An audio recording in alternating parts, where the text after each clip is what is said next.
Hello, everyone. Welcome. It's Alisha Brasher here at Cosmic Gateway. I am absolutely delighted to bring you this recording, this roundtable. This has never been done before on Cosmic Gateway. However, about 2 years ago, what I'd like to call the OG team that used to get on three-way calls and have the most epic conversations that, oh my God, I wish they had been recorded. So here we are now to record them for you. I've got Joe and I have Donovan and his little friend. Welcome. It's a Care Bear. It's actually It's a Care Bear. Yeah, he's got a heart. Cosmic Teddy. Oh, I love it. Thank you guys for being here and welcome. Probably feels like one of the most important videos that we could do at this time, just trying to help people navigate a really murky energy that's been, as you said, Joe, just before we started, it's been around since March, but it's kind of increasing in its, I want to make up a word for it. Yeah, it's a bit sludgy, isn't it? Yeah, it is. So we're going to talk about current energies, obviously a lot of our observations through sessions, through our own experience. And I just kind of laugh because what comes through to me is like the only time I get on a three-way call with you two, we have to talk about the solar flash because, you know, that's just kind of where that conversation always goes to. So I'm really excited to see what comes through, and welcome and thank you everyone for watching. So where do we begin? So many places we can go. Well, just to give it a blanket overview, I think there's been a lot of interference energies, a lot of words interchangeably that could use for it. It's a very 4D passageway at the moment for a lot of people. And what I mean by 4D passageway is huge initiations, tests, challenges, tower moments, unexpected, abrupt situations occur, but also a lot of people being influenced by a lot of darker energies. And interestingly enough, Joe and I, we did a video about 12 months or just over 12 months ago talking about that. And it's been a big influx once again, as we do in cycles, things come up and around. But this year it's been so cleverly infiltrated because I'm watching and hearing the most outrageous stories about how these energies are infiltrating to kind of put people off their path or, give them a bit of a wobble. And I mean, ultimately, we got to look at the higher perspective. Ultimately, when we go through those initiations, it always serves a purpose, allows us to work in our own self-mastery, discover another aspect or layer to ourselves, to become more sovereign, to become more divine. But going through it's shit. Let's just put that out there, And I can honestly say I don't think that I've spoken to anyone in the last fortnight that isn't facing the greatest challenge and the greatest fear of their life in whatever capacity that is hitting them, and every session that I have done in the last week or so has reinforced this kind of impenetrable field of, I don't even want to say protection, but sovereignty, claiming, because there's just so much infiltration of trickster energies that will come through probably the closest things in the most unassuming ways. And so it's really a time to exercise energy hygiene in its highest form, and keeping those rituals or practices in however you space clear, energy clear, that really is key at the moment. And I'm noticing, like, you can feel it. Like, I went out today, and today was a bit lighter actually, but it kind of dips in waves. Like one day is kind of stabilized, and the next day it's like, I don't even want to go outside because I can feel it all around. It's like this gray gunk, if to put it in a visual term. And yeah, every session that I've done, it's been very similar in, I'm trying to put it into words, but what it was showing me was breaking through a frequency threshold. So a lot of people are going through a lot of review stuff, like as we go through those sort of life reviews before we exit one phase of our life and enter into a new phase. And so then a lot can come up in that regard, and then we can get challenged really, deeply in things that maybe we haven't looked at, or aspects that come up for evaluation. So it's I wish I had written it down, but it was some very interesting no, I can't even go into it. I can't even grasp it. I can see the visual, but I don't want to go into too much detail around people's personal sessions. But ultimately, how I see it is, if this is what we're navigating through, what is coming? And I'll throw it over to you guys. So that's my introduction. That's my overall summary. I mean, I've got so much to say, but like, Donovan, what do you want to go first, or? No, you go first. Okay, so as you were just talking then, Alisha, like the 4D passageway, it's I'm always consciously aware of how many people understand, what that is, and like you've said, that is all of the lessons. It's kind of like a review. It's your lessons, it's your triggers, it's your shadows, it's your towers, it's your and actually it's your simulation. It is such a simulation. and actually what I was just going to say then is that I feel that it's the ultimate test of trust, because if you personalize everything that's going on, and trust me, when people are sitting there and there's things personally going on, that shit feels personal. But actually, if you're able to kind of go, okay, well, so at the other end of this, if you've managed to trust that process, there is so much clearing of the vessel, so much more allowance of higher frequencies to come in. And the importance of allowing shit to drop, because one of the things that I've come across time and time again within my own personal journey and with clients is that it's so easy when we're sitting in our lane with ourselves to go, I'm good, I'm so good. And then the challenges come in, and the issues with other people. I just want to put it that way, because let's be honest, there's nothing in life that's going to challenge us more than other people. And if we collectively look across the entire globe right now, everybody is being challenged in some way. So the bigger collective vibration right now, it is really twisting and contorting and stimulating and aggravating people, which is leading to so much trickster energy on one side, but it's also leading to this kind of fear, clingy, desperation energy on the other. And the problem is that when we go into a space of fear and clingy, we're never allowing the process to let things drop. Because in those spaces, everything can feel so discombobulating that you just want to have some center, some balance, some form of control. But actually, that's the biggest illusion of all, because in those spaces, it's the age-old thing, isn't it? Like they say, when you're swimming, if the current takes you, don't try and fight it. And everybody's out there at the moment trying to fight it, and it's like, just breathe, just breathe. Totally. I love that analogy. It's like being caught in a rip in the ocean. We're in the cosmic ocean of this wave of energy and streaming energy that's moving very, very fast right now.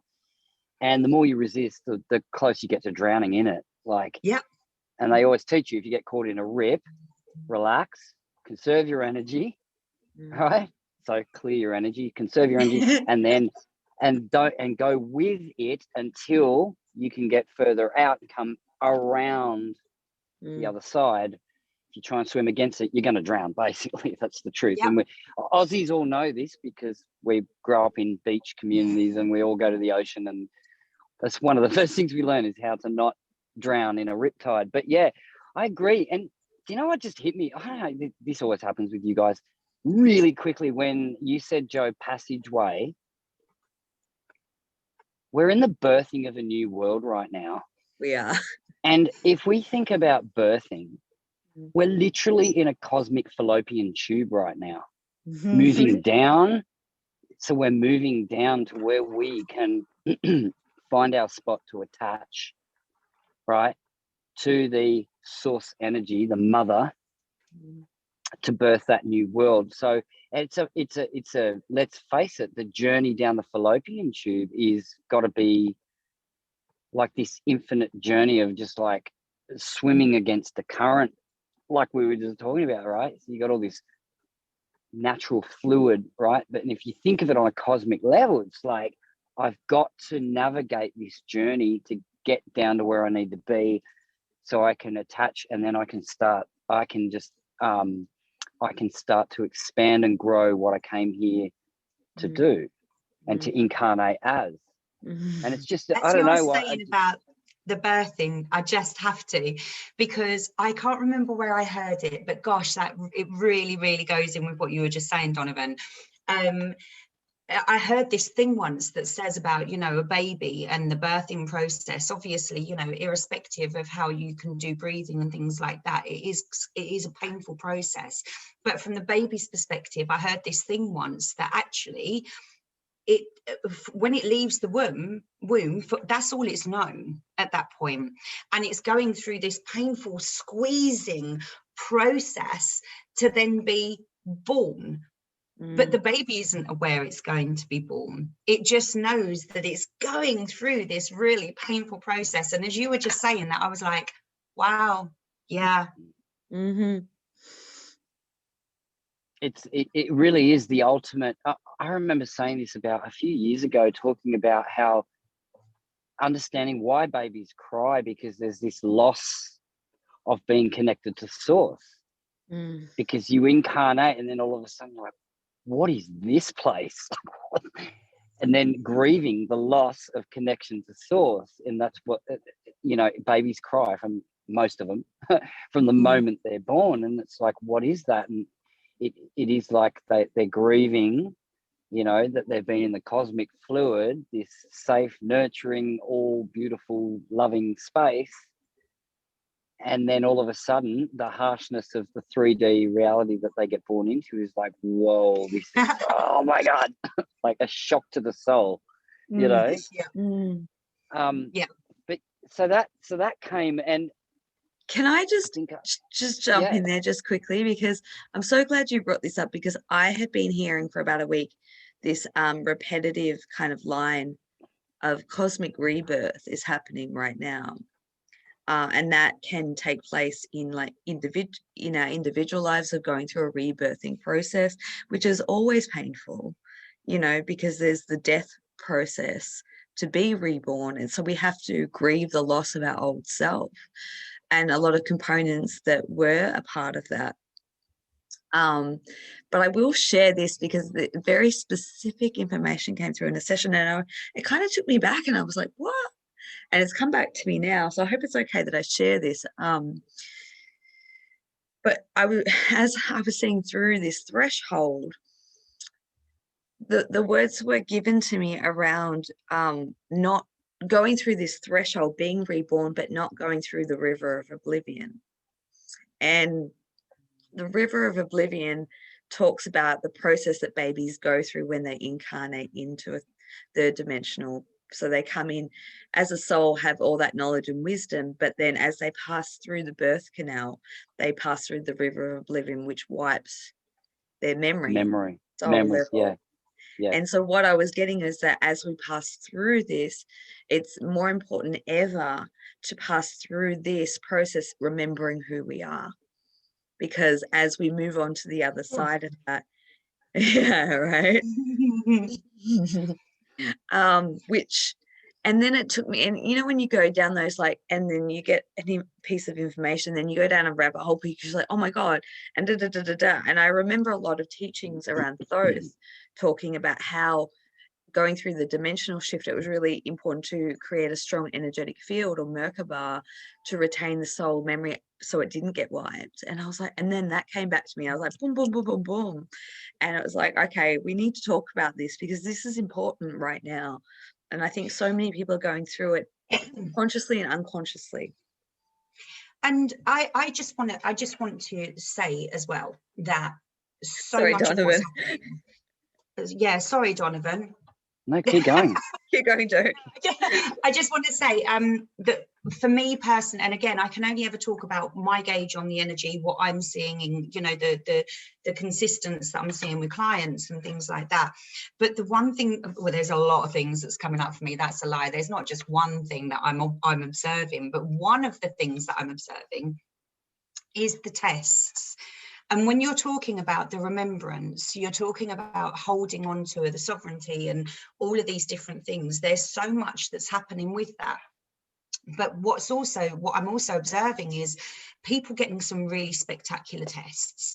And these tests can feel incredibly painful, or they can be challenging, or they can throw us into parts of our shadow that we wasn't aware we hadn't necessarily tended to. But I think the massive thing with that is that it's very easy to enter victim consciousness when we're being tested, because it's not fair. Why is this happening to me? Why is my relationship gone to shit? Why does my boss hate me? Why can't I get pregnant? Why can't whatever? You know, there can be a million different scenarios whereby life is victimizing me. And the big thing there is that at the point, if you can see what's beyond the test, you can potentially see that maybe the test is trying to take what is not right for you. And if you can pass that with trust, you return to sovereignty instead of remaining in victim consciousness, because no one's going to get shit done in that space. That's not to say that that is not a valid space.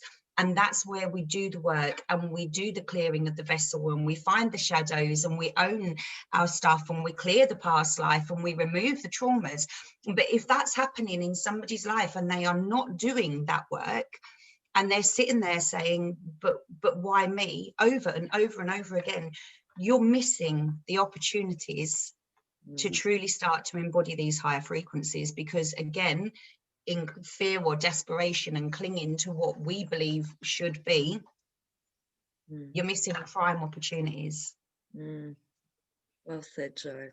Yeah, beautiful. I've been listening to Matt Kahn's book, Everything is Here to Help You.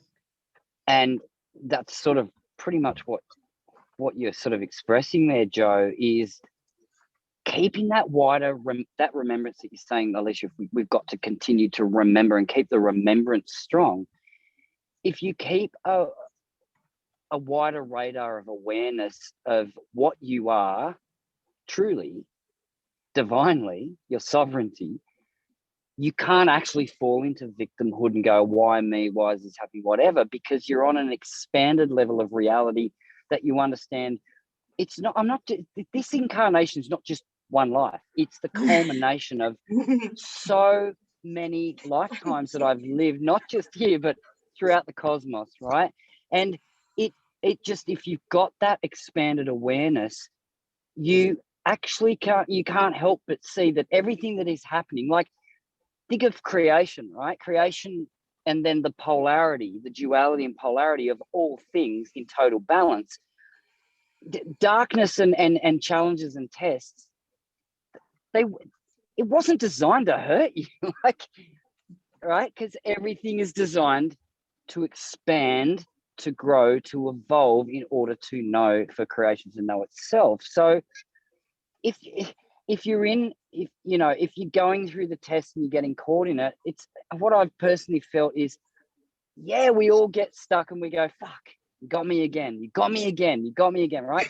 Pick yourself up, widen your radar of awareness, remind yourself who you divinely truly are, and then it will dissipate that feeling of victimhood pretty quickly.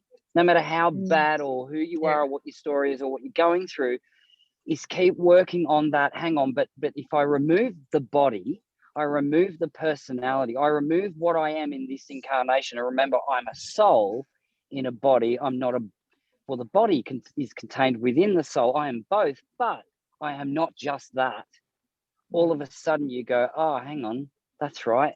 Shit, I'm so more infinitely huge. And then you get that thing where you go, hang on, so these tests that come along, this murkiness that I'm going through, and Alisha and I, we always talk about this, right?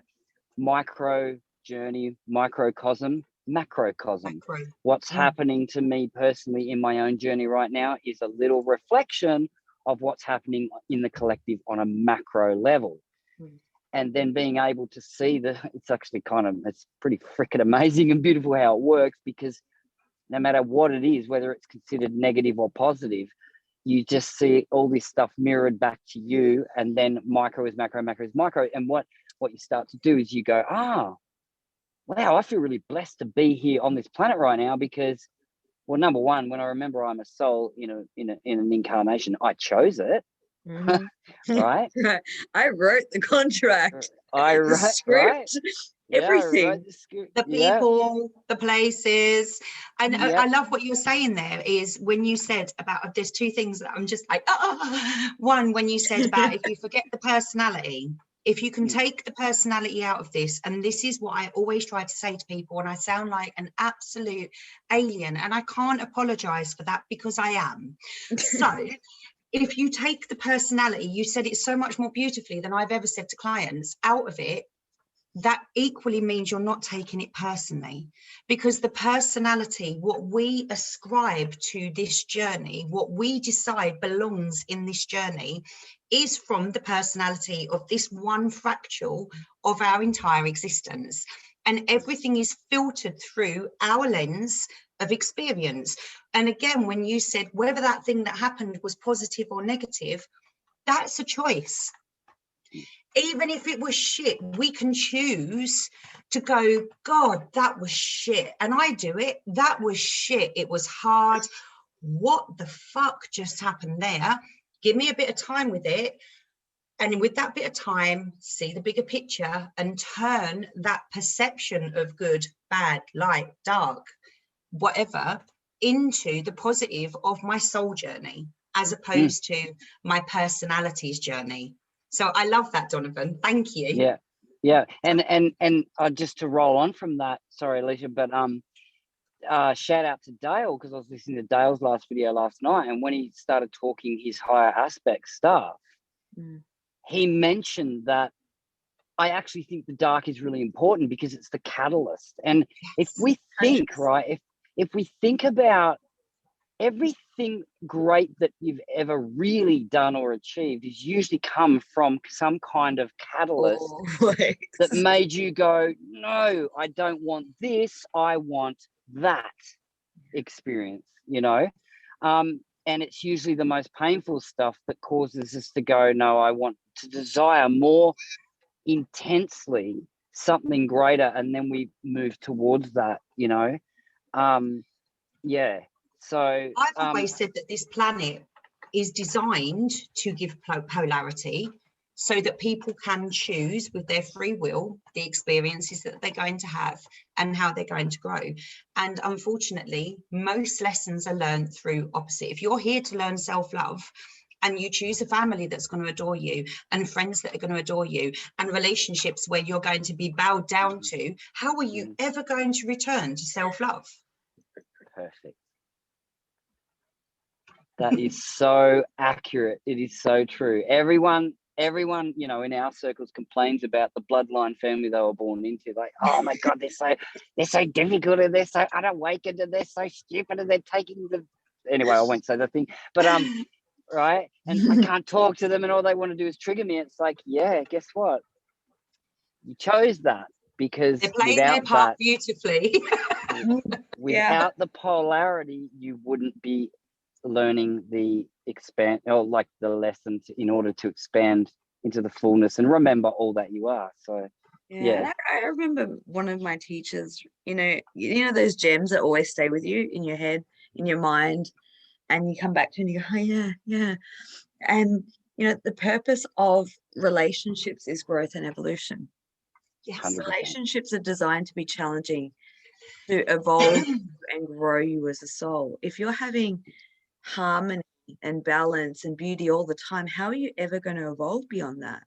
You know what I mean? And she used to say that, this was her kind of, I don't know, this is many years ago, but I remember her saying to me, with the exception of domestic violence, if your life is at risk, that's a whole different ball game. But, you need to ask yourself, like, when you're being challenged within relationships, have I learned, what am I learning from this?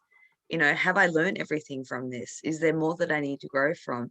Is there more to learn, or are the contracts done? And you can really delve into that. And I think that that's really prevalent at the moment, because I'm seeing such a number of relationship splits, and we see this go in cycles, right? People come together, it's all perfect, and then all of a sudden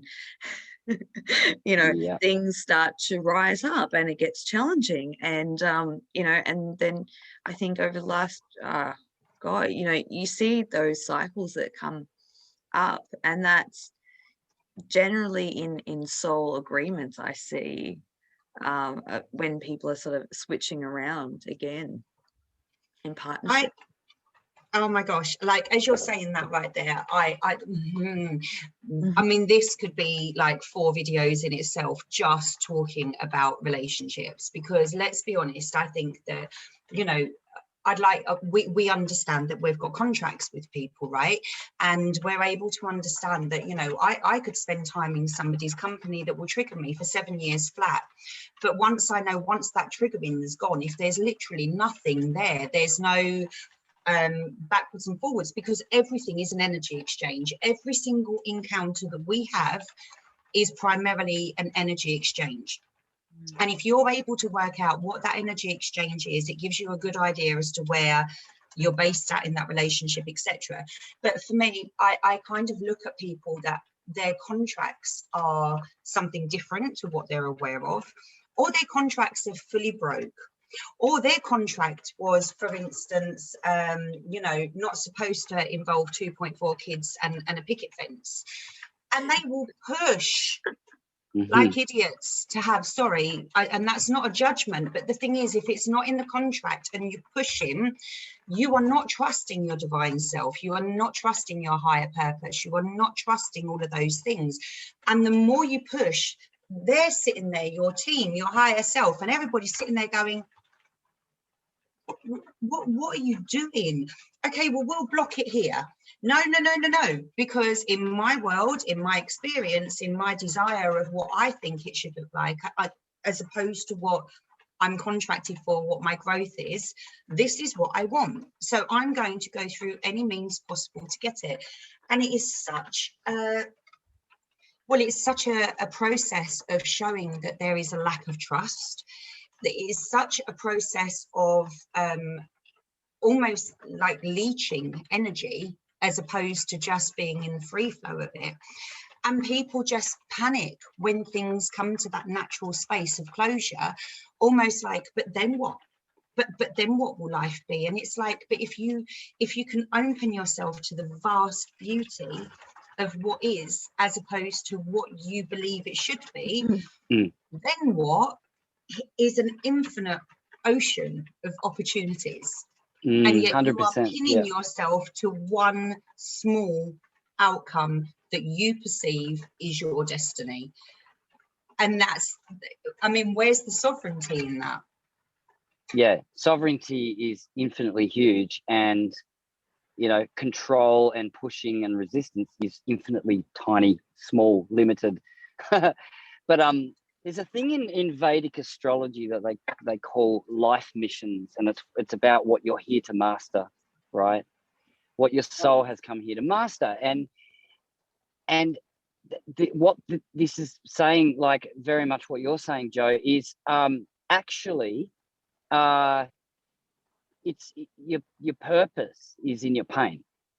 You find your purpose in your pain. It's contained, and we spoke about this in the last roundtable, Alisha. We were talking about so much code in every emotion you go through, right? There's so much information. It is literally an infinite sea of information is your emotional world, and what it's there trying to offer you to evolve you, and what you're here to master. So you can find your passion, your purpose actually more quickly and more potently in your pain than you can in your, oh yeah, I'll just work at this and, you know, I'll get there one day sort of thing. It is the catalyst. And I was just thinking, you know, like what you were saying, Joe, about, you just said it again. So it's remembering your sovereignty and your soul, because the human reality and the way that we humanize our experience is it's the ego self, which ultimately ego expanded is narcissism. Right? That's what it is. Like, and then we're seeing that out in the collective in the biggest way we've ever seen it. We're seeing this like dark force energy, which is pure narcissism taking over, or actually they're failing and they're falling and they're at the last throes of death, and they're pulling out all stops. Yeah.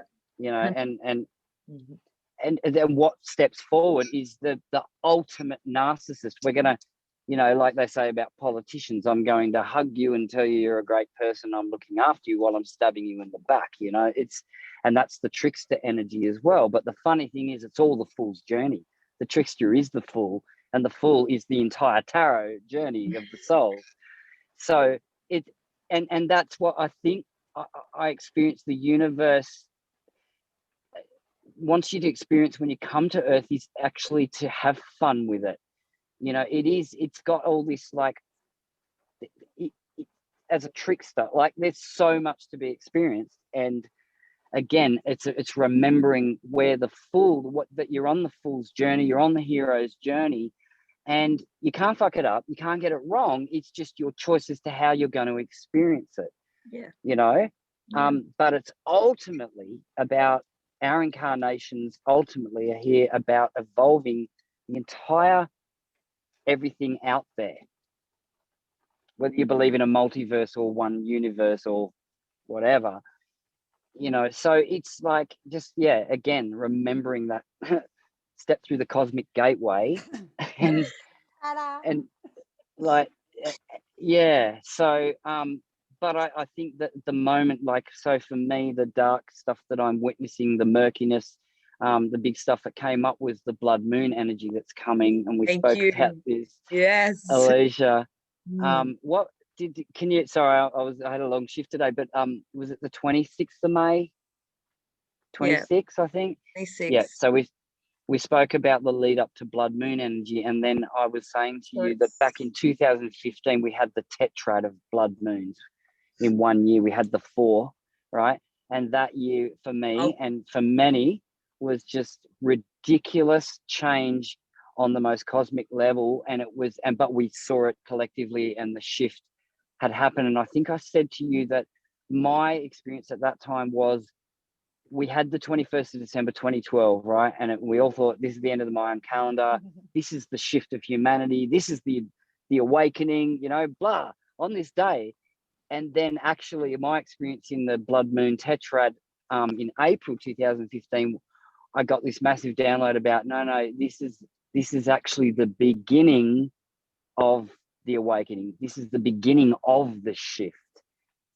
And it was so potent, and my life just completely went to shit. Like, and I did stuff that was like out of body, not me, not where I thought I was headed, and then all the ripple effect from that, and what's happening now in the lead up to this blood moon is a revisitation, like a rebirthing of that energy. Oh my God, I have a story to share. So I remember that really predominantly, because I remember I was living with a partner at the time, and he was big into researching all this stuff, and he would find something and he'd go, look at this and look at this prophecy and look at that, and I remember that moon in April, I think it was the first one, and you could see it from the end of the street, and I just stood there in awe of it. Me too. And I was like, oh my God. And I could feel something palpable was about to occur. And so there was a sequence of 3, wasn't there? Was it April, May, June?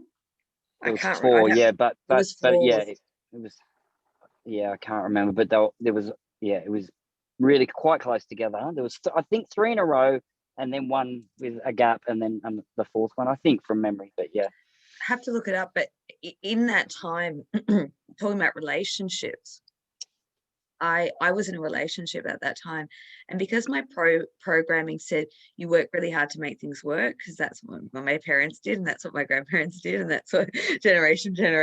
So you with someone, so you work really hard to make it work. But the truth of the matter was that it wasn't serving both of us. You know, we were 2 individuals that liked our individuality and our freedom. We had commonalities, you know, that brought us together, but ultimately we're suffocating each other living together. We weren't designed to have that sort of connection. And I remember just trying everything in the book to make it work. I literally tried. I exhausted everything, when deep down, if I'd checked in, you know, and it came to a combination head just after all those eclipses. So I wonder if this, you know, this theme coming up, because I'll never forget, it was the blue moon on July 31st of 2015, and I sat there and did ritual of like trying to let go of all these things that are, and trying to bring this stuff into my life, and you know, and all the things that I was pulling on that I could try and do. Love language, oh my God, like so many things. And I had a moment under that moon, because I said, I just paused and I was like, what if I'm trying really hard for something that's just not meant to be? And at that point, I broke down and I cried, and I looked up to the sky, the stars, and I went, I don't know what to do anymore. I need your help. I need divine intervention. I literally said those words. I can honestly tell you, within less than 24 hours, my relationship was done and I was living on my own. Oh my God. I can't believe the synchronicity of this. I didn't know specifically that. Sorry, Joe. But Yeah, I no, had a really, I had a similar experience. Because as you were saying what you were saying, Donovan, about the whole you know, the eclipse seasons and things like that, and like 2012 being the space that was there to wake us up, I was already writing that the dualities that's going on in the current space. So a lot of people have likened, you know, 2021 to 2012, etc., and there's been the whole energy alignments of those 2 spaces. And the first thing I want to say is I do apologize for saying idiots, because then you said about how you were programmed in your relationships, and I'm like, yes, because the problem is society has programmed everybody to believe that you must make things work. You have to stay in situations. If we look at marriage, for instance, you can get out of any contract quicker than you can get out of a marriage. And that's a societal thing, you know? So we are being programmed to remain. You have television programs on programs that show people being miserable. So the expectation is there isn't more in life. Don't worry about it. Everybody's miserable. I mean, who's even in a happy relationship anyway? When we can see beyond the programming, that's when we can start to recognize that there is an infinite abundance available to all if they just have the bravery to get past the programming. The other thing that has made me go is that the dualities that's going on in the world right now, every single infrastructure, oh my God, I'm saying infrastructure collapse. Do you remember when I wrote that in the middle of the night? We had that 3-way conversation going, what does that mean? Well, every single infrastructure collapse that's happening right now within the feminine energy, the masculine energy, society, medical models, the whole lot, the veils being lifted. This isn't good versus bad. This is the prime opportunities to wake people the fuck up, irrespective of what take you have on it. Is this not all just designed to wake up everybody that needs to wake up so we can do this? 100%. I love it. You know, the falling down of a program structure that has been on this planet for so long. And getting back to what you're saying about generational patterning and programming, I've always said, right, my parents, my grandparents, and their grandparents, their parents, and they, right? All the biggest lie ever told. I really cottoned onto this quite some time ago. Biggest lie they were ever told, and I remember hearing it growing up. You get married or you get in a relationship, you've got to do everything for your partner. You've got to give your whole life to your partner. If you do that, you're a good girl and you're a good boy. And you're being a good husband and a good father, and you've got to give everything to your children. And if you do all that, then you've succeeded in life and you've done well and you get the tick and well done, you're a good person. Biggest lie ever told, because that's a program, right? Yeah. It's a program designed to keep people stagnant. Small, the programs that have been run for human beings on this planet for such a long time, they not only do they keep you small, but they keep people stagnant, because even in the process of waking up, of questioning, of recognizing that there's more, well, then what? Then what means going against society, going against cultures, going against programs, going against generations, going against like all of that stuff. I mean, that requires a level of bravery that unless you truly stepped into trusting your abilities and trusting the infinite possibilities at the end of that, that's a hard ask.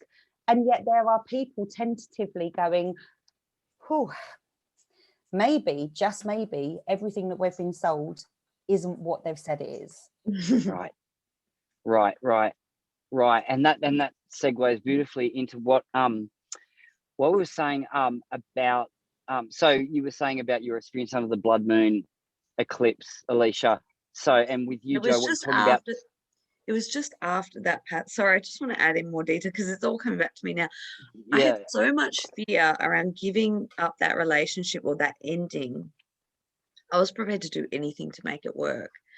And it was, the partner that I was with at the time was highly intuitive and could tell that I had been emotionally tapped out of that relationship for a very long time. More so aware than what I was, I'll be honest, because I was so deeply entrenched in my program to make it work, because I truly had the belief that the first partner that I would live with would be the man that I would marry and raise a family with. And so I was so gung-ho on making that work, because that was my belief system, that I thought that if we ended, I was like, how am I ever going to meet anyone else? I'm going to be like crazy, forget the crazy cat lady, I'll be the crazy husky lady. I'm going to die an old woman with huskies around me. Did your programming also say that if that ended, you were a failure? Yes, yeah, right. I was going to say the program, it's such an insidious, smart thing, the way the programming has worked on people, that it runs right into your DNA, literally. So this is why it feels like such a shit show to deprogram yourself, right? And then what I did, and talking about trust, Joe, so under that blood moon eclipse in April 2015, I had a very similar experience. I was just frozen in awe of this galactic energy thing happening, and I was witnessing. I'm like, I know this is big. I know this is important. I don't know why. And then I think it was in the week after, I went through a stage where I looked at my entire life and I went, oh my God, I'm not admitting I'm unhappy. I don't like the structure of my life. I don't want this. I want something else. Right. And then what happened was I completely broke down one night looking up at the stars. I had just stared in silence at the fucking cosmos for about, 2-3 hours, freezing cold. It's kind of like this time of year, a little bit earlier. And then I just went, right, that's it. Like you did, Alisha. I went, I give up. I want you to put me where you need me most and where I can be of most value. And I am going to trust you 100%. I don't know what it looks like. I don't know who I'll be with or where I'll be. I don't even know what my life will look like, but I give you full permission. You put me where you want me to be.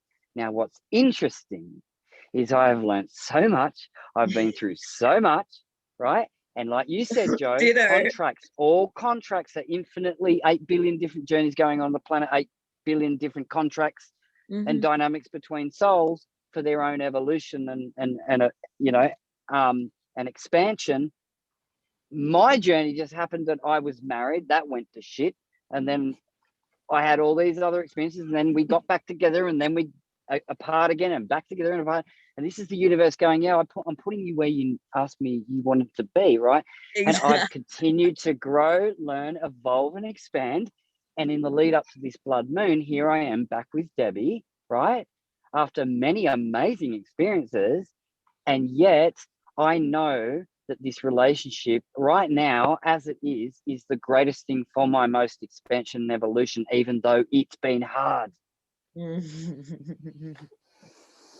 know, Donovan, that's so beautiful to just summarize and share that. Like, I can feel this kind of I don't circle completion, so I'm not really sure, but what has come to me, so the sequence of events that unfolded in 2015, so we're going back to that timeline, right? I moved house 3 times. I ended a long-term relationship. I lost my job. Everything just completely exploded, imploded in my life, but my true journey began.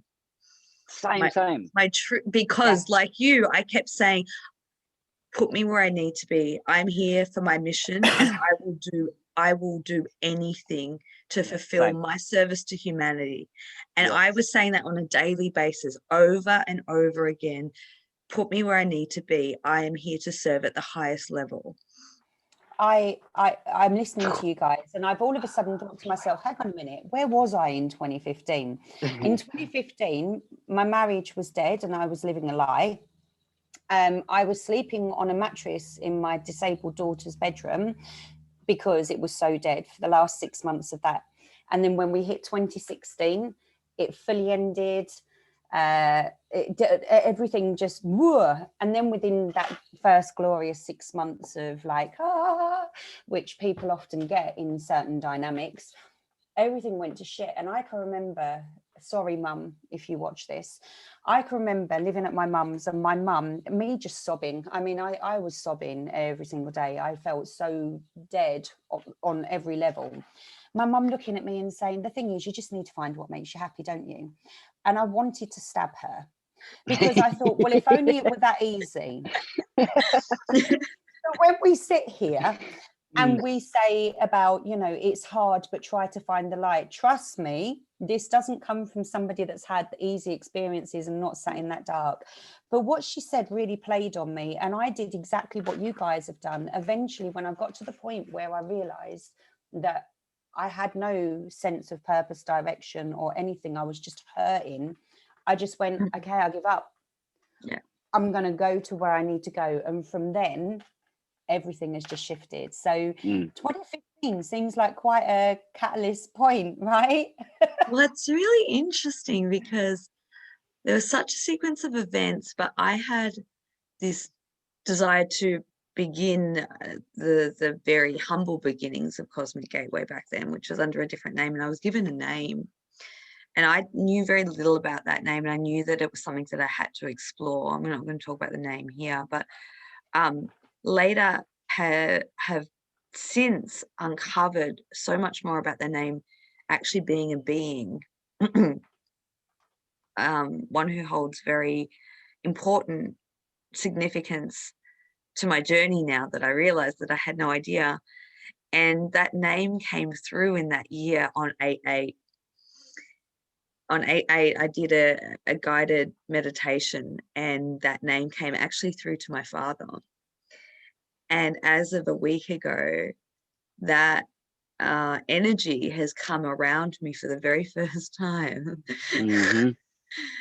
to bring me to this part in where I'm currently at. And that has an importance that I can't even convey in words, because it's feeling and emotion. But there's something really significant about what was interplaying back then, what had begun, and what's happening right now. I won't go any further, because then I'm sort of giving too much personal information away, and I don't want to share that. But it's powerful what's happening in the correlations. So we've got that correlation of 2015. And what I tend to think of is what we went through that year. Is that going to be what a lot of people are about to go through. Right. And Alisha, what's 2 + 1 + 5? Don't, Donovan. 2 + 1, 3 and 5 is 8. No, 2 + 1 + 5. Yes, 8. Oh, I was like, oh God, don't do that to me. Right.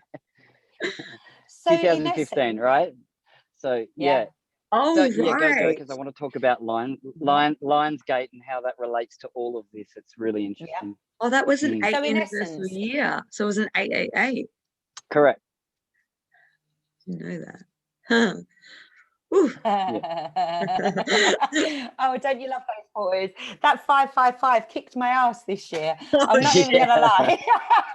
I don't know anyone that didn't get their ass kicked at 555. Like, genuinely, I was quite happy floating along, and 555 happened, and by the end of it, I was ready to put myself in an asylum. I'm just going to put that out there, like, wow.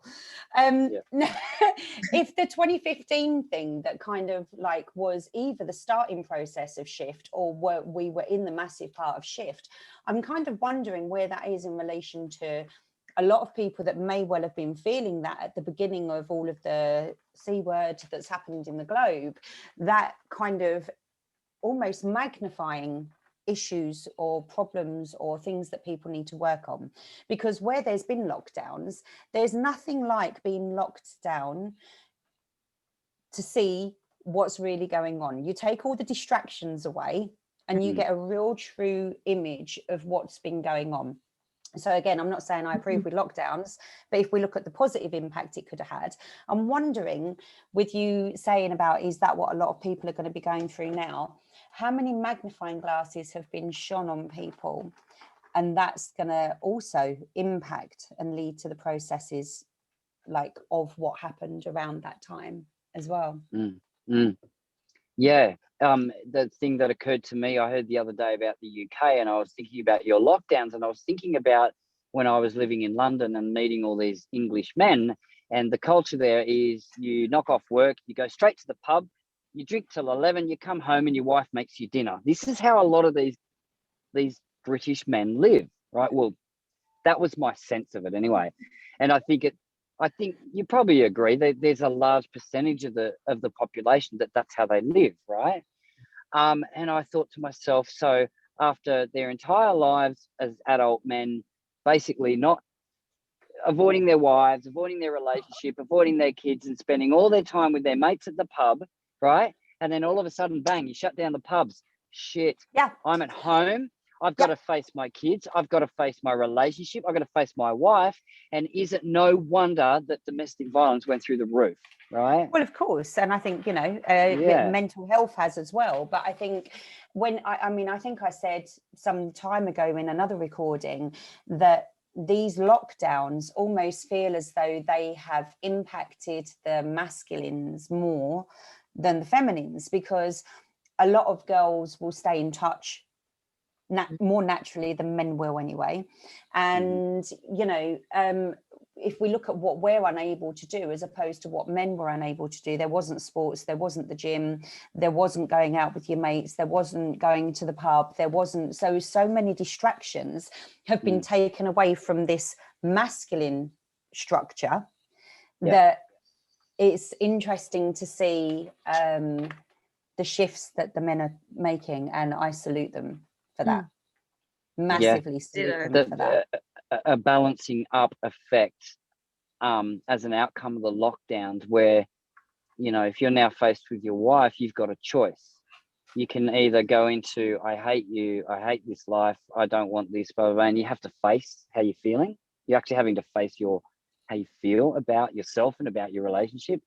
Or you go, oh, well, now this is an opportunity for us to connect more deeply and get to know each other, and I can speak about my feelings. And what's that? That's a divine masculine coming into balance with his inner divine feminine by learning to express his feelings instead of just talking in code with his mates at the pub, right? Indeed. And I think each of them are equally valid, because there's going to be some whereby all of a sudden you're in close proximity with somebody that you might not have connected with for a while. And in that space, you are going to know whether or not it's something that's serving or isn't serving. But equally, that awards choice, it awards voice, but it also shows you all of your programming. Yep. Just like, you know, I went through in that year, like all this fear programming around what would it look like if I didn't have a fear about being alone. Or maybe I did, but I was like, how am I ever going to meet someone? Because I have, you know, I had my husky Sasha at that time. She's since passed away, but she was my world. She's my same as Luna and Ari are now. And I was like, I couldn't even go out and date even if I wanted to. Like, I'm going to be home minding her. But the truth of the matter is the universe completely brings the person that you need into your life, regardless whether you're online dating or going out or, you know, that person will come in exactly as they're meant to. And you start that whole new journey. And it's really interesting times, and I'm going to be really interested to see how the rest of this year plays out, because this format of the eclipses, we've got 2 now, and then we've got 2 in November. So Donovan and I were talking about is it 2 no, it's 1 in November. No, one now and 1 in November. Yeah. Okay. No, but yeah, no, keep going. Oh, maybe there may be 2. I've only done. We've got a lunar eclipse coming up on the 26th. Please don't quote me on this, anyone. Go do your own research. But off the top of my head, we have a lunar eclipse, which is the blood moon, which is next week on the 26th, depending on your time zone. And then we've got a partial solar eclipse a week later on the 10th of June. And then, For everybody out there that's been losing their shit, I'm going to join you and say this intimidates me a bit. The way the planetary stuff has been kicking my ass this year, I'm going to put my hand up and say, I don't know that I'm ready for the end of May. Like, I may go into a bunker. Well, that's interesting, because I've been having that experience that we're literally actually we're in a war. We're in a spiritual war right now. If you do follow, as I do, I follow the Q stuff. I follow politics very closely, what's happening on the world stage. You know, this Gaza Strip Israel thing, right? It's all very aligned to cosmic energies that are taking place. And it's funny you use the word bunker, because I think it's actually got to that point where these energies are so big and like you said, intimidating, like blood moons, right? Big changes happen on blood moons. Big. They always do. And I believe they happen throughout, not like our solar system, our galaxy. Like I'm saying they're big. Like there's something far beyond just this planet, I think. And then we've got one in November. Sorry, when you were saying about 4, I was saying 2 blood moons. So there's one now in May and one in November. And then you and I were talking about the midpoint. And the midpoint, because we were talking in the last roundtable about if you take Earth and you take Jupiter, what's the midpoint? You get Mars, the planet of war, right? And let me just say on a side note, there's a lot of cleanup that's happening on Mars. So that always gets me curious, because I've spent a lot of time in dream space and on the astral for the last 4, 5, 6 weeks now in this cleanup, warring, battling, cleanup process that's happening. And straight away I'm like, well, if they're disseminating whatever projects are being done on Mars, what does that mean for Earth? Like, sorry, continue. Right. And isn't it interesting that UFO disclosures just hit the mainstream for the first time? Right. We were talking about this last night, and we said, how many people actually noticed that in March of last year, when COVID became this massive thing, the Pentagon released UFO information, and half of the population, probably more than half of the population, if you spoke to them about UFOs, would go, conspiracy theorists. No, that was released over a year ago. There was a reason that that was done, and there's a reason that it was done when all of this other news was focusing on something else. Yeah. And 60 Minutes 100%. put out, I haven't watched it, but I heard on the grapevine, 60 Minutes here in Australia has just put out a whole thing about UFO and the Navy. And what do we know about the Navy, Donovan? Well, that's the first footage, that's come out, is they've shown the Navy ship footage of the ships that they have on camera. That's the first release, and it's like a lot of us who have researched this stuff just sit back going, is that all you got? Like, come on. Come on. Oh my God, is that all you're giving them? It's like, but the timing is very interesting, isn't it? As you know, the pandemic, plan is failing and falling apart. The mask mandate's falling apart, right? The US administration is just completely falling apart, I would say it. And Trump's sitting back and going, yep, all right, so we knew all this and blah, blah, blah. And leading on to Q, and talking about what's coming. So I was sitting there last night and I'm going, all right, I'm getting all this information. So one of the most famous Q drops is 11.3 and 11.4. And it just suddenly, I just got this kind of like number download, right? So 11, as we all know, is the number that represents an awakening gateway, right? It's the gateway we walk through to reignite our souls. It's the light. 1 is the light, and you got this gate with these 2 1s, this reigniting your light and awakening and turning the light back on, So 11.3 and 11.4. Now, what's interesting about the Q stuff is Q means quantum, right? Now, quantum, as we understand in quantum physics, quantum science, and in our circles, past, present, and future, all one. Mm-hmm. Right? So that's quantum. So we talk about beyond quantum healing, quantum healing, hypnosis therapy.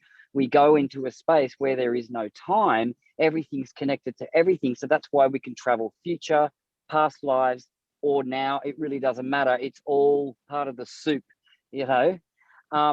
And then, so quantum, so this Q movement, this Q, if you want to call it a PSYOP, great. You know what?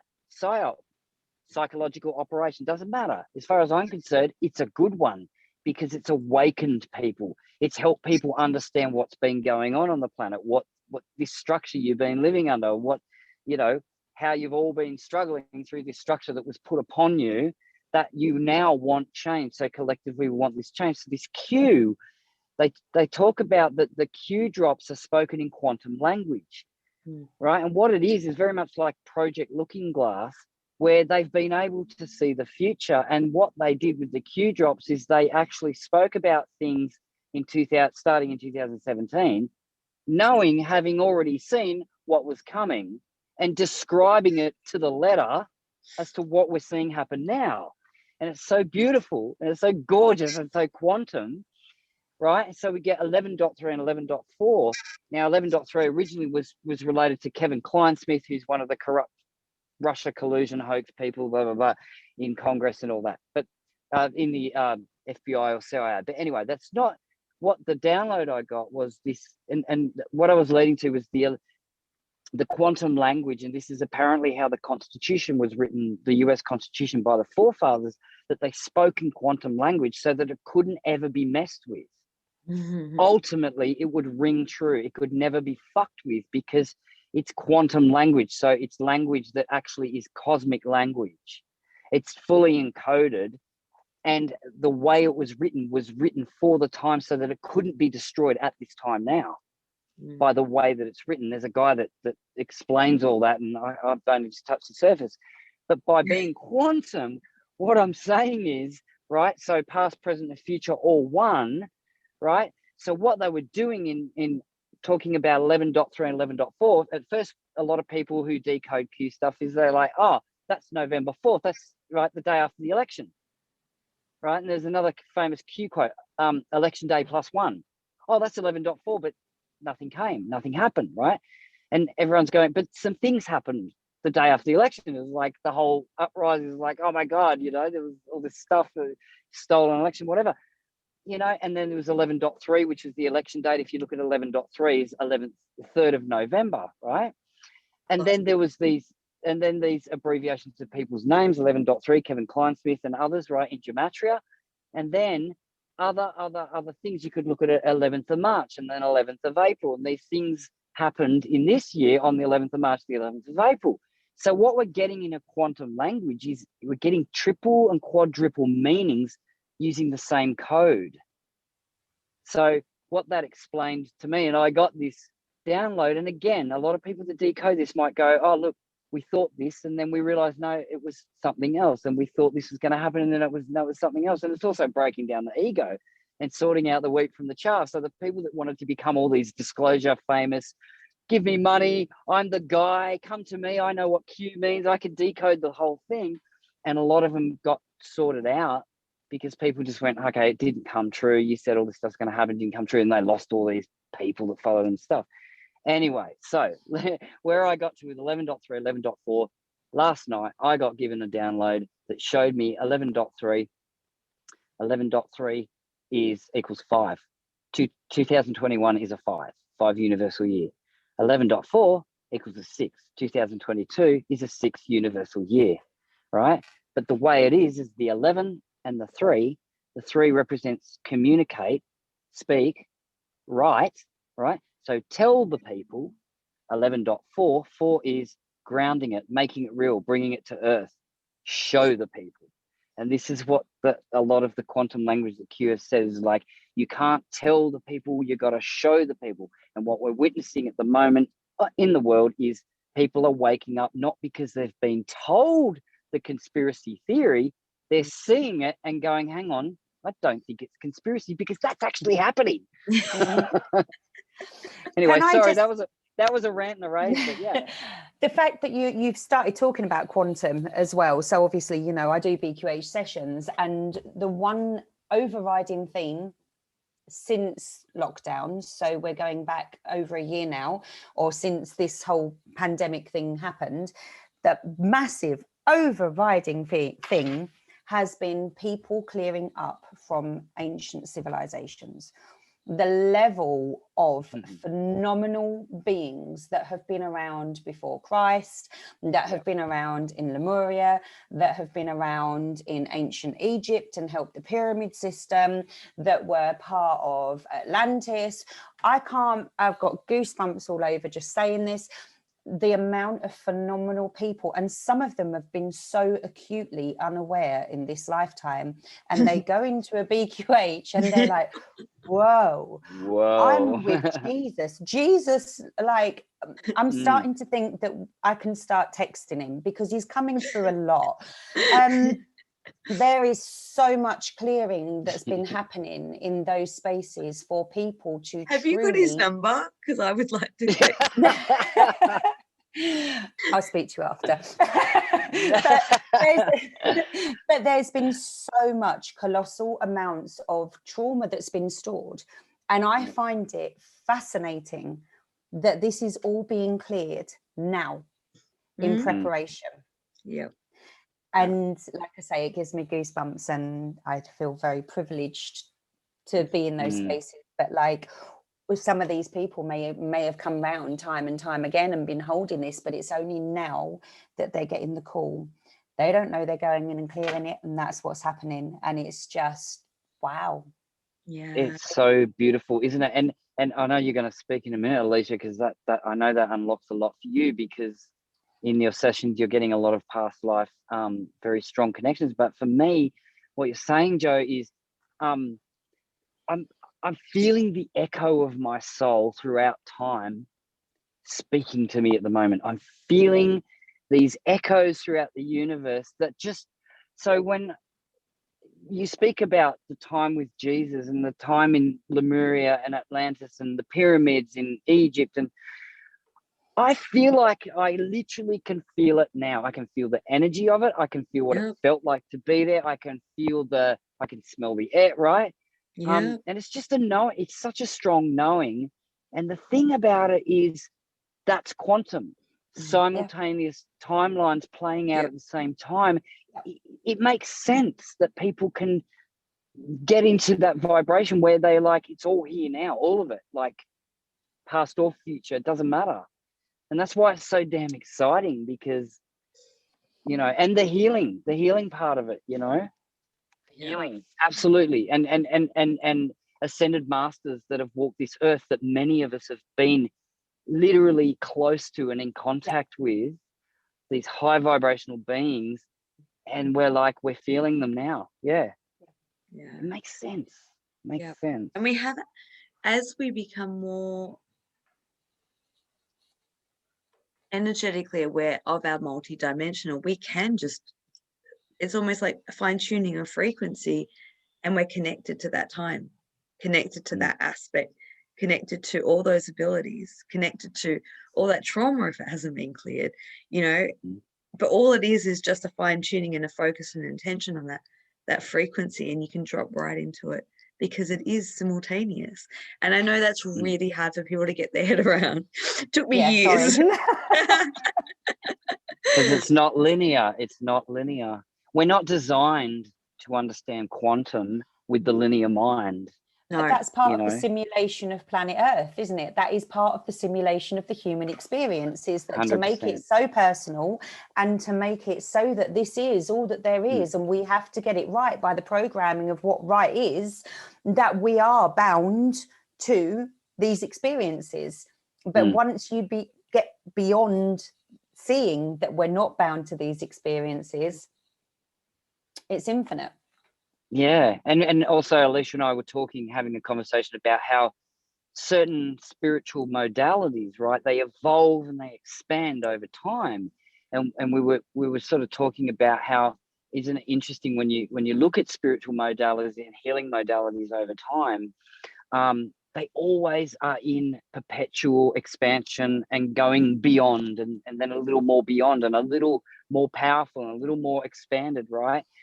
And you always get that resistance, you get that kickback for people that have attached to that, and they go, no, these are the rules, this is how we do it.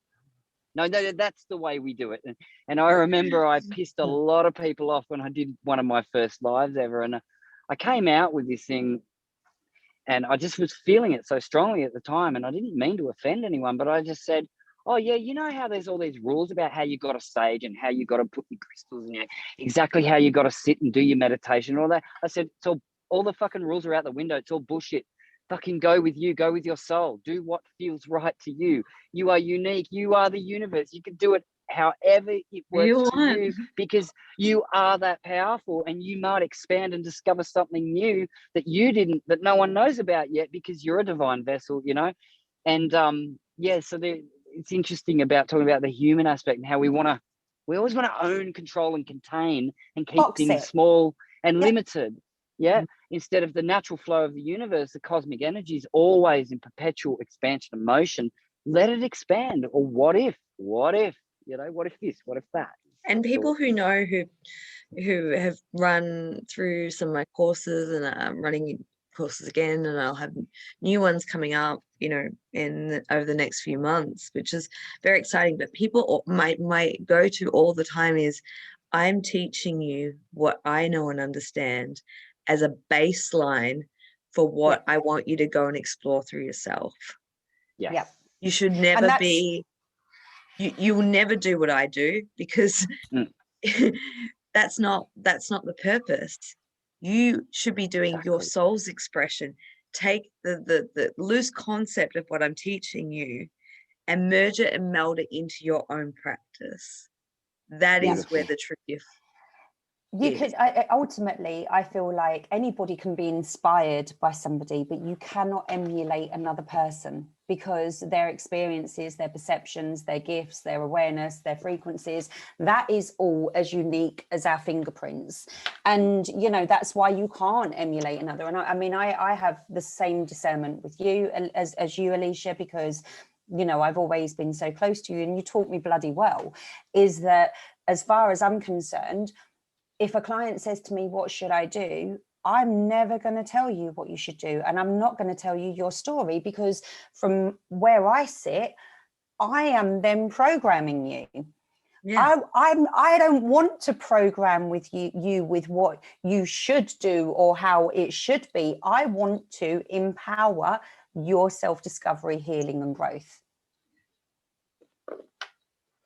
100%. And I think that's how you you come across truly authentic people that you would want to go to, right? If the minute someone says to me, this is what I do and this is how you need to learn it and this is what you got to do and that's the way it works, I'm like, yeah, nah. Interesting. Take for example, I'd like to say on my own journey, right? So I studied Pythagorean numerology, right? As most numerologists around the planet do Pythagorean numerology. This is what 1 means, 2, 3, 4, 5, 6, 7, 8, 9. This is what it means. This is what it represents. This is how you work out your life path number. This is how you work out your destiny, your expression number, right? Blah, blah, blah. And there are certain figuring rules for it.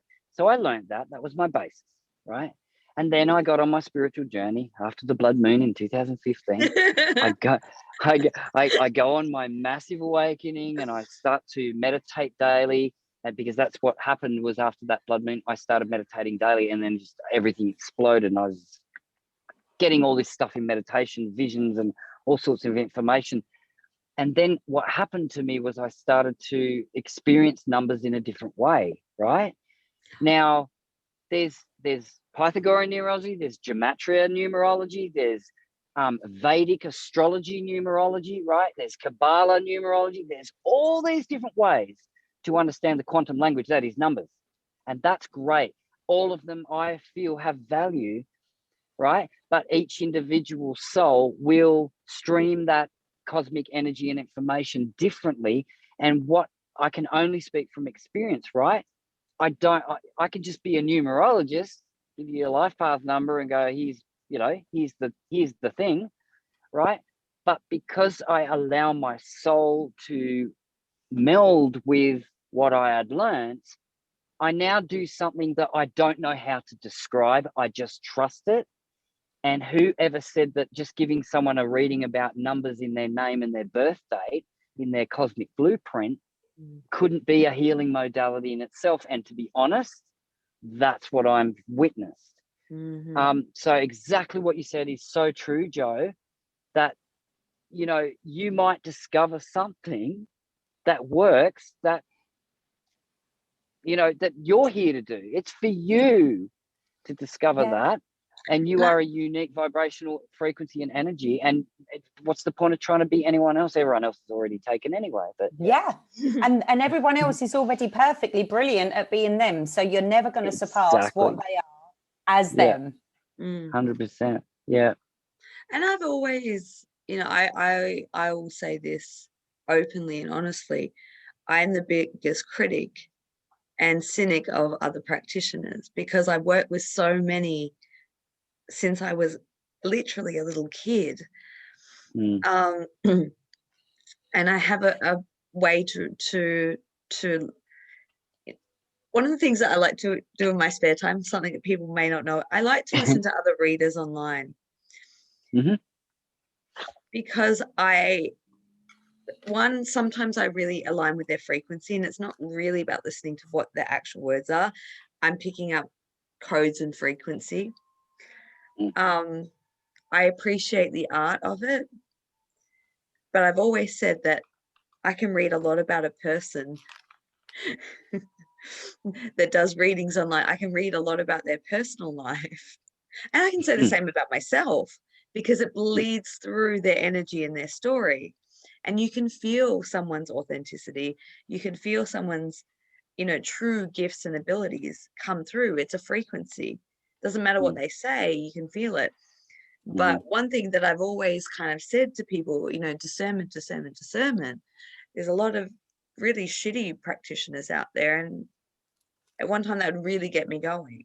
But I see that is divine in its perfection too, because every time I've had a shitty session, I've gone back to myself and gone, why did I just spend $100 or whatever?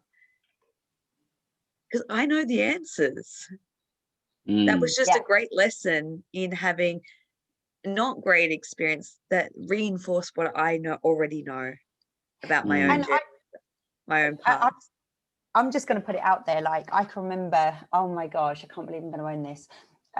When thinking I was like fully massively integrated on a twin path and looking towards going and getting twin readings or twin whatever. And that I think is one of the most misunderstood, misconstrued, potentially explosive topics when it comes to practitioners, how they address it, what they perceive it to be, how they love to tell you sometimes what you should be doing, what you could be doing, what is normal, what isn't normal, etc., etc., etc. And I still marvel sometimes at the lack of integrity with some people that do twin work, because if you can't truly understand it outside of your own experience or what you perceive your experience to be, and I'm just going to put my hand up and say what I perceived my experience to be 5 years ago is not what I perceive my experience to be now. And I'm big enough to put my hand up and own that, which is why I don't do that work. Even though I have a feeling that I can look and I can see and I can understand, I don't feel that I have the depth of integrity to do twin work as a labeled twin work. And yet you see people going, this is my experience and therefore this is verbatim and therefore I am going to push this. And it's just one fractal of work that people do that I just think can be so damaging to people that are in incredibly vulnerable spaces in their life. And I'm just going to own that and put that out there. And I think that's so important that someone like you does that work, Alisha, because you take it from the very highest perspective as opposed to experiential, this is what you must do because this is me. And I always said that I'm glad that I never jumped out there prematurely. I mean, that's been such a big part of my life's journey and still is. But it takes a number of variant relationships to get a real grasp on what you're actually experiencing, you know. And if I look back in my 20s, I was like, what I perceived to be a twin connection, I was like, I had 6 of them. Sorry. No, I had to laugh like that because I regularly get people say to me, do you think this person is my twin? And I will actively sit there and I will say, I would never, irrespective of what information I'm getting, say if I think they are or they aren't, because it's your understanding in your vessel that is going to grant you the experience. And whether it turns out that they are or they aren't, that belongs to you. That's not for me to go, yes, so you should put up with toxicity or no, or, you know, that doesn't belong to me. That belongs to the other individual. And I just, again, we could probably record on that for some time as well. But I think that's, you know, that was my push this year to start a whole new line of work, which I've sat on for years. I've had this information, known this information for a very long time. And at the beginning of this year, it was just burning around in my head that I had to put it out there. And what kept coming to me was that, you know, people get so caught up in such specific details. And I think for a lot of people, it gives them a sense of importance. It gives them a sense of I'm special. When it comes down to it, we all are. And it puts, you know, it puts a lot of hierarchy, you know, out there. And I realize, you know, that it's hard because I can see how the whole construct of the twin flame journey and community is built around, I don't know how to find the words, but it's a necessary part of people's growth and evolution until you transcend that. You know, I don't think I've used the word twin flame for a good couple of years for good reason. Let's be honest, often when we'd say it in conversation, we go twin flame because there has been this almost commercialization of the twin flame label. 100%, It's one of those things where when you were talking earlier, Donovan, about how, you know, people, I hate boxes. Let's not put anything in boxes. Let's let it just be. However, people love a label. They love a box. If it neatly fits into this, then I can understand it. I can comprehend it and I can live with that little box and everything just makes sense. And unfortunately, that label has become a box. And that is where growth stops happening the second that you put it in a box. Yeah. And I'm guilty as charged. I went on a similar journey. Joe, you were saying, if I was to go back, what was it, 2000s or whatever it was, a few years now, and listen to myself speak about twin flames, I'm sitting there cowering in the corner going, oh my God, make it stop. Oh my God. I was talking like I knew something, and I'm like, oh my God, if I go back now, I'm like, oh, you wait till you learn something. and it's exactly what Alisha said, because it's only once you place that you're in, you can truly sit there and see the truth of it is or it isn't, where it sits, and whether it is or it isn't has got nothing to do with if you're with the person, where they are on the planet, whether they're alive or dead. You know, it's a multi-dimensional, energetic experience of growth and ascension, that to put it in a box, so that, again, this is why I avoid the subject, because and I also I will generally not talk to people anymore about that subject, because the ones that will come to me and go, oh, I met this person, do you think they're my twin flame? I'm like, all right, let's start with you, where you're at within your own self, your own journey. Let's just look at that, and then we could maybe move to that stuff later. But if we focus on you and have you awaken to how freaking divine and amazing you are, you might actually get all your answers anyway. Well, not might, you will.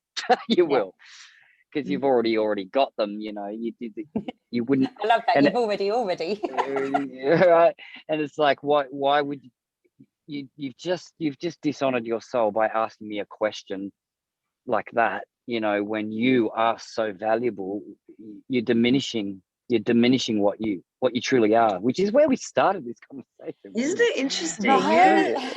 Well, you know, the thing that came really, really strongly to me in the beginning of this year, and you know, I wrote that really long article that goes through all the different types of soul connection, and I tried to encompass as much as I possibly could, but it was, you know, it's a brief overview of the depth that I could go into, you know, and I've had so much positive feedback from that article of people being able to resonate and place and understand their own journeys better. And that's really, that was my own intention. And the thing that came through that is, what is the most important thing is to understand the origins of the connection and the purpose of it. And how do I work with that? How do I work with around the parameters of that? If I understand the soul's journey in, you know, in the work that I do, if you understand the entanglements, you can clear the karma, you can work with where the trauma lies and why triggers are coming up. And then you can work with that in a purposeful way for your own expression of your own soul's path and journey. And that's the beauty of it, you know, but without having that soul understanding, and you kind of bouncing around in this third dimensional plane. And that's 100%. Not the purpose of it. It's not to discredit soul connections, because I truly want to, them.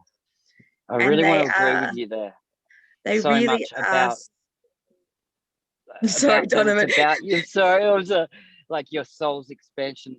When you come across people that think what they deem a twin flame relationship is the one that it's just so perfect and so easy and so beautiful, and it's like, really interesting, because when we spoke about growth and expansion earlier, didn't we say we find passion in purpose and passion in our pain, right?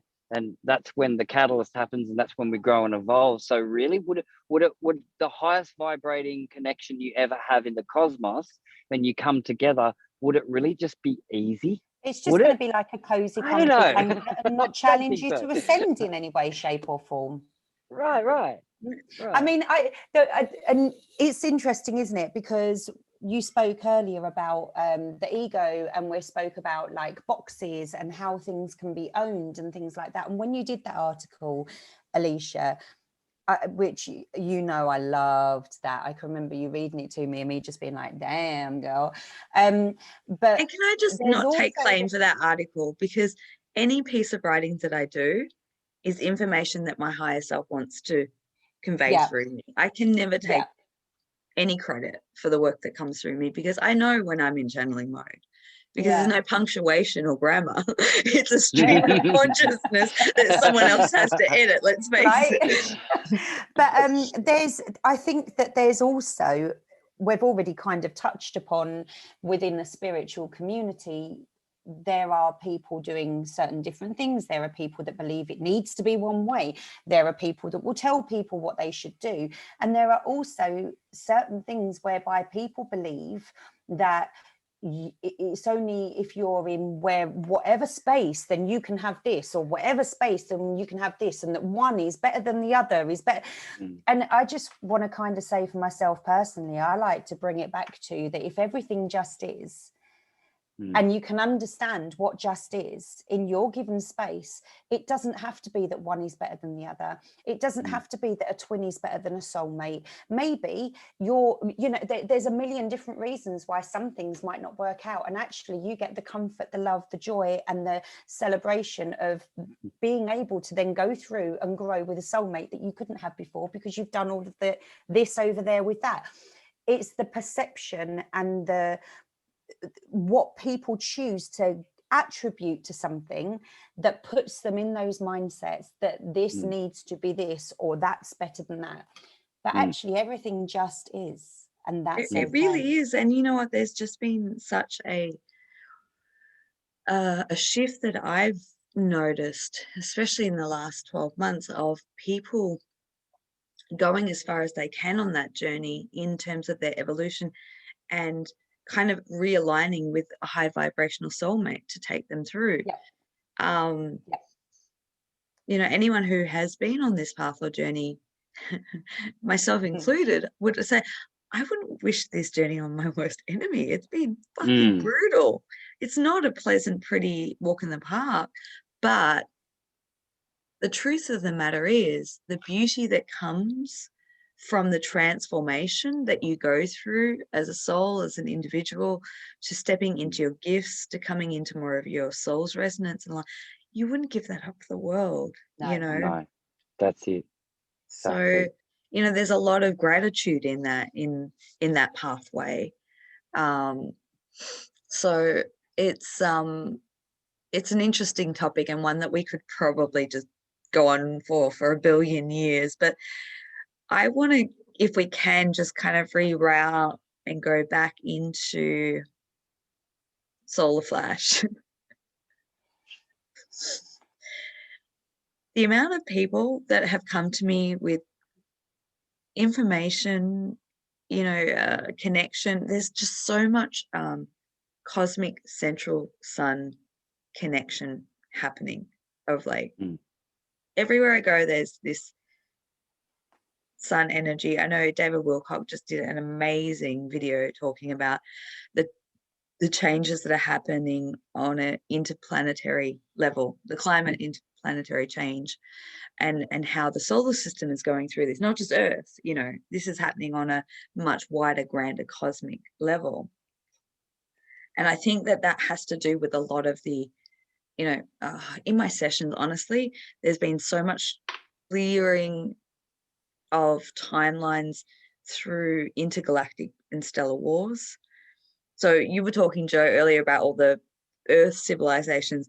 I've been cleaning up on a galactic level. It hasn't been pretty. It's been pretty ugly, actually, but it's necessary. And that's where, it kind of ties back into Mars and what's happening there.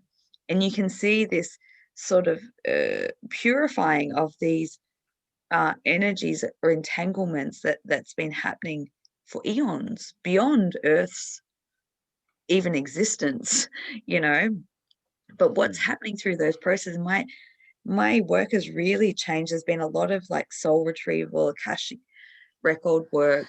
It's going exactly where it needs to, and every session is vastly different, but there's a lot of retrieval of fractaled aspects of people throughout, whether it's through various ancient civilizations or you know, out in the cosmos somewhere, you know. And there's been a lot of that, and it's like the acceleration at what is happening.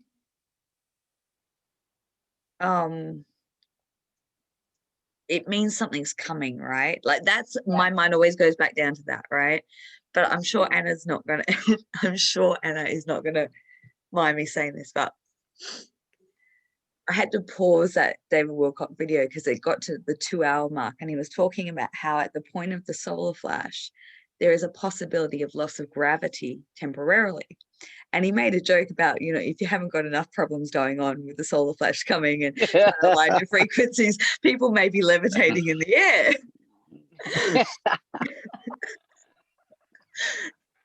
And I literally paused and went, fuck awesome. me. And I literally had that in a dream a few weeks ago. Wow.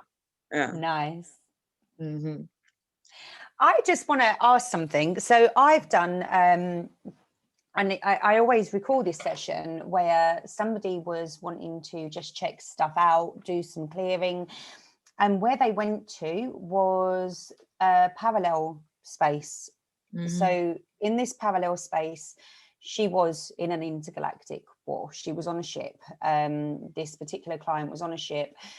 The person that she was closest to in this lifetime was also on the ship. But then she started to notice there's this entity that's on the person that she recognized. So even though she knew what they were doing within the war, this person was being influenced. And then she was like, holy shit, there's one on me. And a lot of clearing was done around that was being in this parallel space of that. But we got information of the impact that was having on the current here space, and what the impact of removing those entities from there was going to do. So taking it almost back to when we're talking about interference energy and all of these different things that are going on, it's so much vaster than what people can comprehend. And I wonder if a lot of that is wrapping up potentially. Are some of these energetic impacts or you know, the interferences that people are feeling, is that actually tied to the wrapping up of things, but actually that what that's kind of almost pulled more of into the now? I'm talking quite out there, but I know that you get me. We spoke about this, didn't that. we? Yeah, we talked about it the other night. This very big sense that the dark is literally like the dark forces, entities, energies, right? They know they've lost, and they're scraping and grabbing at whatever they can attach to right now, just kind of like, oh, that's the last thing I can hang on to, because they know that the vibrational frequency of this, whatever we call it, they actually can't survive anymore. And there's a feeling, I said, what did I say to you, Alisha? I think my words were, I get the feeling the dark wants to try to meld with the light so that it can be transmuted and transformed. And there's a very strong sense that the dark is trying to meld with us at the moment, especially if you're holding that high vibrational frequency. It's like it wants to, because it actually wants to transform into that higher vibrational frequency. That's my feel on it. I like that. Yeah, I feel that. Yeah, it's something alchemical about it. You know, I've said this multiple times in the last fortnight when people have contacted me in a meltdown, and there's been a lot. And my general response is, my general consensus of what I'm intuiting into is that anyone who's holding a higher frequency is literally going through it right now. Is that because our frequency is in that place that we can feel into higher timelines that the collective's about to pass through. I don't know. It's a speculation, but I'd like to know your thoughts on that. Are we just passing through this passageway of intense testing and trickster energy and initiations and all that good stuff, right? Because it helps our rebirth. Just to recap, it helps our rebirth process. Is that a passageway that the vast majority are about to pass through as well? I believe so. Yeah, I really think that, again, considering that we're all connected ultimately anyway, you know, it's kind of like everyone is playing a role in cleaning up the cosmos. Basically, we're all vessels right now, and those that are playing a role, like you're playing and Joe's playing and I'm playing, you know, in having an awareness that we're doing that. I think there's millions of souls on this planet that are doing it that are unaware they're doing it.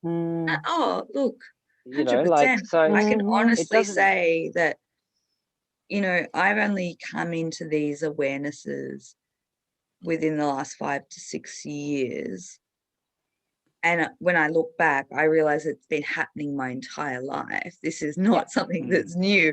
I just became conscious of it. And I've always said about contact, I've always said that, people look at people who have contact with galactic beings. I've always said, I think vast majority of people are having it. They're just not aware of it. Well, that's by design, isn't it? You know, again, you only have to look at just read Dolores Cannon if you're not looking into any of those other kind of sessions. That is by design, because the vast majority of people, if they're living their normal functioning human existence and they don't have that awareness yet, that's going to be a lot to take on board, you know. Yeah, it's a little rattling to the human psyche, I'll be honest. Yeah, I mean, you know, let's maybe start by looking at ourselves and our own happiness and where we are in the world, as opposed to perhaps repopulating other areas in space in a hybrid alien program. You know, that's a lot. Yeah. Maybe for someone to remember over Sunday dinner or something. So, yeah, that's it. Oh goodness, guys. I just want to thank you so much. I mean, this has been truly one epic conversation. We've gone down all sorts of different pathways and up and around and back again. And, you know, just to reinforce that if you feel that you need support at this time, you know, there's amazing people here that you can connect with to help support you through via various different sessions. I'll put all the details in the description box below. I have been inspired to do more interplanetary transmissions. So coming up for the 6/6 gateway, I will be doing a guided process connecting with the energies of Venus, Venusian energies. So have a look in the description. I will put the link to sign up and join us on that transmission. Final thoughts, guys, before we wrap it up, and just give everyone so much love during this passageway, because I know it's not easy for the vast majority, you know.